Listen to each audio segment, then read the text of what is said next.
Hello friend, नमस्ते। कैसे हो भैया? उम्मीद करते हैं अच्छे होंगे। और भाभी जी, देवर लोग बुला रहे हैं तुमको। ठंडी लग रही है बहुत तेज। तो भौजी के देवरों कुछ पूछना चाहते हो भाभी जी से? हाँ जी, पूछो पूछो पूछो पूछो पूछो। पूछो भैया, जल्दी जल्दी कमेंट करके बताइए क्या पूछना तो चाहते फ्रेंड, हो। इतनी सर्दी बढ़ गई है सुबह से कि हम बता नहीं सकते। ठंडा गई लुका। और का इतना हार्स पावर का इंजन लेके घूम रही है फिर भी ठंड लग रही है। ऐसा क्यों हो रहा है? हैं? क्यों हो रहा है अब बताओ। तुमको जब ठंड लगेगी तो देवर लोगों का विचारों का क्या होगा बताइए आप लोग। इन्हीं को ठंड लग गई। बहुत तेज फ्रेंड, 2 दिन से हवा चल रही है, उसी सर्दी हो धो रही। और फ्रेंड, समय हो गया 10। भूख लगी बहुत तेज। भूख लगी है तो खाना खाओ। और लेकिन खाना नहीं बनाओ। खाना नहीं बना तो बना लीजिए। आधा बना है, आधा नहीं बना है भैया। आधा इन्होंने बना दिया है। वैसा फ्रूट भी नहीं कुछ तो बचा भैया खाने कल के हम लिए। जा रहे रान कटिंग कटवावन, तो हमारे बाल जो है बड़े बड़े हैं कटिंग लायक, लेकिन भाभी जी ने कहा कि जब अरे हमारे नहीं, मायके में भेजेंगी, कह रही थी अरे तब नहीं, हमने कहा होली के 2 दिन पहले दो तब दिन कह रही पहले तुमको कटवा सजा के भेजेंगे। अब अगली बार क्या करेंगे, भाभी जी का आगे का बाल काट देंगे थोड़ा थोड़ा, उसके बाद जब डाई आई लगा के फिर आप लोगों के लिए अपना हेयर ओपन करके दिखाएंगे। तो आएगा आप लोगों के लिए ब्लॉग। अभी ये मेहंदी लगाने वाली। क्या हो गया जी?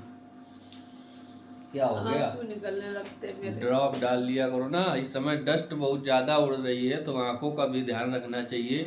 दिन भर चाहे जहाँ रहो, लेकिन शाम को ताजे पानी से आंखें धो करके जरूर दिन सोना में चाहिए। चाहे उससे जहाँ अच्छा रहता रहियो है। हमार पिया, शाम को रात आंखों में धो के घर सोइयो चले भैया। आइयो हमार शाम को पिया। पिया को तो वैसे भी पिया को तो वैसे भी पिया अपनी को पी प्रिय ले प्रिय के पास जाना पड़ता है। सभी का होता है भैया। चलो, हम भूख लगी, अब रोटी बनाएंगे तो। चलो बनाओ चल के। तो भाभी जी तो बढ़िया। फ्रेंड, हम कल गए थे बुलौआ। एक जगह शादी है तो वहाँ मिठौरी लगाई जाती है शादी में। तो मिठौरी लगाई जाती है तो वहाँ दिया जाता है मीठा। तो हमें मिलो बतासा। बतासा मिला है भैया। बतासे से मुंह मीठा करवा रही हैं, देख रहे हो। पुराने समय में ये होता था। सही बात है, समय की बात है। एक समय बतासे की भी बहुत बड़ी वैल्यू थी। और कोई रिश्तेदार आते थे गर्मी में तो बतासा खिला करके उनको मुंह मीठा कराया जाता था और ताज़ा पानी पिलाया जाता था। तो आजकल तो लोग डाइट डाइट से जूझ रहे हैं, डाइट करते हैं, बोलते हैं मीठा नहीं खाएंगे, तो बहुत सारे लोगों को हेल्थ प्रॉब्लम रहती है। तो भैया, हम काउ चीज परहेज नहीं करते, तुम सही बता। अच्छा, हमको अगर बाजार से कटहल खाना है तो कटहल खा लेते हैं ला करके, बैगन खाना है तो बैगन भी खा लेते हैं। और हजम करने के लिए चाहे हमें फिर दवा खानी पड़े बाद में लेकिन खाते जरूर, क्योंकि ज़्यादातर सब्जियां बादी आ रही। अब कटहल भी बादी हो गया, आपका जो है भिंडी भी बादी हो गई, बैगन भी बादी हो गया, घुइया आएगी वो भी बादी, तो ज़्यादातर सब्जियां सब बादी होती।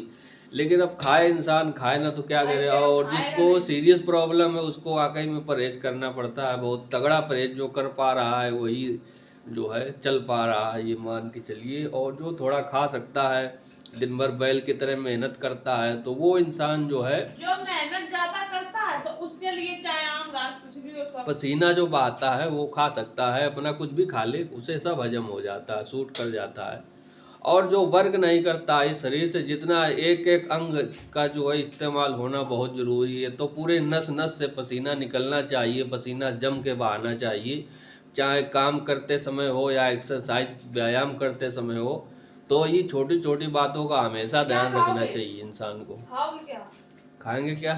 सब्जी बन गई, रोटी खाएंगे। रोटी और पराठे तो भैया आलू बैगन की सब्जी बनी है, ये कढ़ाई रखी है, कढ़ैया में रख के ही मतलब बने। कहने का ये है, पराठे खाओगे कि रोटी? जो तुम खिला दोगे हम खा लेंगे। इसका मतलब जब यही होता है कि इसको पराठे ही खाना होता है। अगर नहीं खाना होता तो ये तुरंत कह देते नहीं नहीं रोटी बनाओ। हम उसके लिए जिंदगी क्या बर्बाद करेंगे। पता है, हमें गाना आए चनाए, हम गाना के बोल गुनगुना दे। गाना सैया आए लहंगा उठा के दना दन मारेला, आगे से ज्यादा तो पीछे से कम मारेला। ये कौन का? आगे से ज्यादा तो पीछे से कम मारेला। भाभी जी का घाघरा इतना बड़ा है, मैं नाइटी है मैक्सी कि 2 लोग इसमें बच इसमें जाए। हम भी घुस जाएंगे, पता भी नहीं चलेगा। ये मान के चलिए कितना बड़ा सही बात, है। इसका मतलब फ्रेंड ने वो नहीं किया, मतलब फिटिंग सही फिट नहीं किया, इसलिए बहुत ज्यादा ढीला ढीला लगता है देखने में। गर्मियों में, लेकिन मुझे आराम मिलता है। हाँ, गर्मियों में तो आराम मिलेगा, हवा जाती है नीचे से पूरा। और क्या, नाइटी में क्या होता है, ढीले डाले होते हैं तो पूरे शरीर को आराम मिलता है। सही बात है। तो भैया परेठा बनने शुरू हो गए हैं। केका परेठा खाना पसंद है आप लोग कमेंट करके बताना। और जेखा परेठा खाना है तो गरम गरम हमारे घर में भाभी जी के हाथ का परेठा खा जाओ आके। देखो फ्रेंड, बात नहीं बात ना मुझे पराठे शुरू हुई है भाई। तो भैया हमने नहाया तो हम जड़ा के रहा, हवा इतनी तेज चल रही थी तो फ्रेंड हम छत पे गए और थे। ये सर्दीली हवा हर जगह चल रही, कहीं पर बर्फ जो है गलन हुई है और इसी वजह से इतनी तेज हवा चल रही है कि नहाने के बाद में अगर ये हवा शरीर में लग जाए तो इंसान हवा लग जाए तो इंसान सर्दी की चपेट में आ जाएगा। इसलिए सर्दी बचाते रहिए आप लोग भी। और नहाने के बाद जो है थोड़ा धूप अगर टाइम हो तो धूप में खड़े हो जाइए तेल काजर करके, तो उससे अच्छा रहता है। हाथ पैरों में सरसों का तेल जरूर लगाना चाहिए नहाने के बाद, उससे जोड़ों में दर्द नहीं होता है। मैं लगाता रहता हूँ जब भी नहाता हूँ। तो इनकी और आदत है, यही है, कहीं भी जाए सरसों हमें तेल कुछ ना तेल मिले लगा। सरसों का तेल जरूर मिलना चाहिए। और सर में जो है हम आंवले का तेल लगा लेते हैं, बस ये है। सही बात। और शाम के समय में कभी भी नहाना नहीं चाहिए, बहुत अति आवश्यक है तो नहा लो, अन्यथा रोज रोज हैबिट नहीं डालनी चाहिए कि हमें डेली शाम को नहाना है। ज़्यादा नहाने से क्या हो, शाम को नहाने से क्या होता है कि जो है सुस्त हो जाता है इंसान का शरीर और सोते समय वो ज़्यादा गहराई में चला जाता है, तो ये सर्दी लगने के चांस भी रहते हैं। तो इसलिए जो है आराम से नहाना चाहिए। जितना अच्छा रहता है इतना अच्छा। सुबह सुबह नहा लो, पानी भी ताज़ा निकलता है और ठंडे पानी से अभी भी बच के रहना चाहिए, परहेज करते रहना चाहिए। और भैया त्योहार आ रहा है, त्योहार पे जो है पूरी पकवान जो बनेगा तो सब कुछ, तो इसलिए त्योहार के हर ब्लॉग में चर्चा कर रहे हैं, संभल के खाना पड़ेगा और संभल के रहना पड़ेगा। तो अगर ज़िंदगी जीना है तो कुछ बचाव और कुछ नियम है, परहेज भी होते हैं, तो उन्हें फॉलो करते रहना चाहिए। और थोड़ी सी लापरवाही हमारे लिए तो भारी पड़ती है, गार्जियन भी बीमार पड़ते हैं, फिर बच्चे भी बीमार पड़ जाते हैं।